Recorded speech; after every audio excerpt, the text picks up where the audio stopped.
আসসালামু আলাইকুম। আমি আপনাদের সাথে আছি মেহেদী হাসান, আর আমি আপনাদের সামনে আজকে মূল্যবান কিছু সংক্ষিপ্ত কথা নিয়ে এসেছি। আশা করি শেষ পর্যন্ত সাথেই থাকবেন।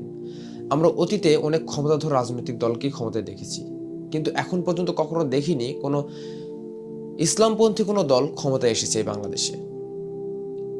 আমরা ছোটকাল থেকে শুনে এসেছি জামাত শিবির রাজাকার, জামাত শিবির একাত্তর বিরোধী, জামাত শিবির বাংলাদেশে ভালো চায়নি।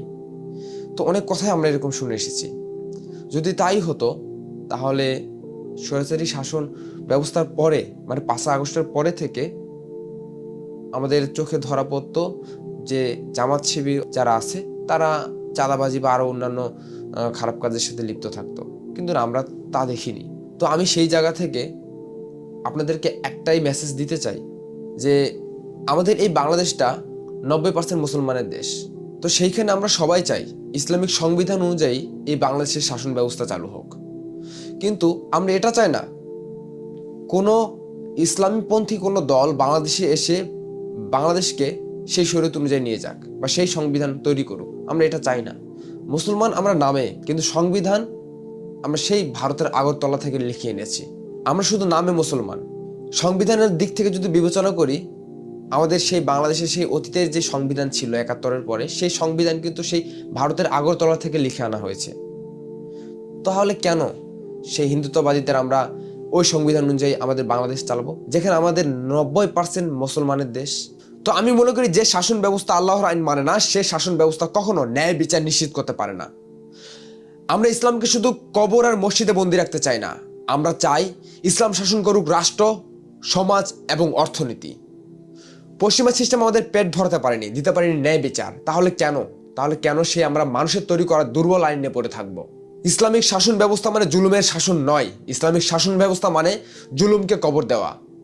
আজ দুর্নীতিবাজরা নিরাপদ আর সৎ মানুষ ভীত, কারণ আমরা ইসলামিক শাসন ব্যবস্থা বাদ দিয়ে আমরা মানুষের তৈরি করা দুর্বল আইন নিয়ে বসিয়েছি। যে রাষ্ট্রে আল্লাহর ভয় নেই, সে রাষ্ট্র কখনো মানুষের নিরাপত্তা দিতে পারে না। ইসলামিক শাসন ব্যবস্থা কোনো আবেগ নয়, এটা 1400 বছরের পরীক্ষিত ন্যায় বিচারের ইতিহাস। আমরা ক্ষমতা চাই না, আমরা চাই পরিবর্তন।